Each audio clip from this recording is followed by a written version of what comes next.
రాజు వెళ్ళిపోయిన తర్వాత అపర్ణ అయితే ఫోన్ చేసి రాజుకి ఇందు గురించి అసలు విషయం చెప్తుంది. నువ్వు నీ అవసరం తనకి చాలా ఉంది, అయినా నువ్వు ఇలా వదిలిపోయి వెళ్ళిపోయావు.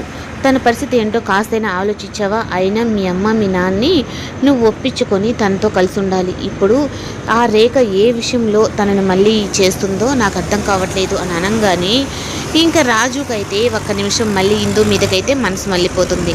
ఇంక నేను అనవసరంగా ఇందు మాటిని ఇక్కడికి వచ్చేసానా, అయినా అసలు విషయం అమ్మ నాన్నకు కూడా చెప్పేసేయాలి అన్నట్టుగా నేను తనని పెళ్లి చేసుకున్నాను, నేను తనతోనే ఉంటాను, అయినా మీకు కావాల్సింది నేను చేస్తాను అని చెప్పని అమ్మ నాన్న ఒప్పించుకొని నేను ఇందు దగ్గరికి వెళ్ళిపోవాలని చెప్పని ఆలోచిస్తూ ఉంటాడు.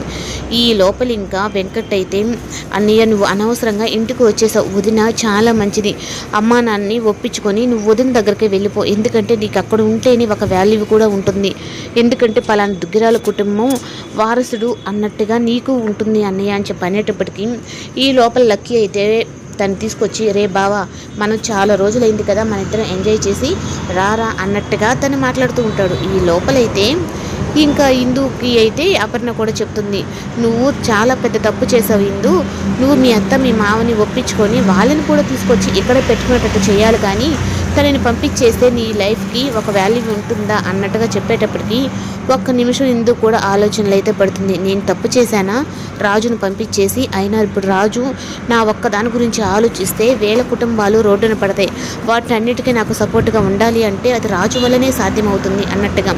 ఈ లోపల ఇంకా లక్కీ అయితే ఏంట్రా నిజమైన భర్త మాదిరిగా ఆలోచిస్తున్నావు, మీ ఇద్దరి మధ్య బంధం అగ్రిమెంట్ పెళ్ళే కదా అని చెప్పి అనేటప్పటికీ లేదురా మా ఇద్దరిది అగ్రిమెంట్ కాదు, నిజంగానే నేను ఇందో మెళ్ళలో తాళి కట్టాను అని చెప్పనంటే ఏంట్రా బావ నువ్వు చెప్పేది అంటే అవునరా నేను నిజంగానే ఇందో మెళ్ళలో తాళి కట్టాను అని చెప్పి షాక్ ఇస్తాడు. ఐశ్వర్య అయితే లక్కీ ద్వారాని తను పెళ్లి చేసుకున్నాడా లేదా అన్న విషయం తన ద్వారా తెలుసుకోవాలని చెప్పని అనేటప్పటికీ ఇంకా రాజు కూడా అయితే అసలు విషయం బయట పెడతాడు.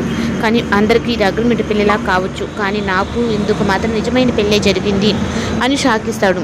ఇంక ఇందు కూడా అయితే ఇంక రాజుకు ఫోన్ చేసి నేను అక్కడికి వస్తున్నాను, మన ఇద్దరం కలిసే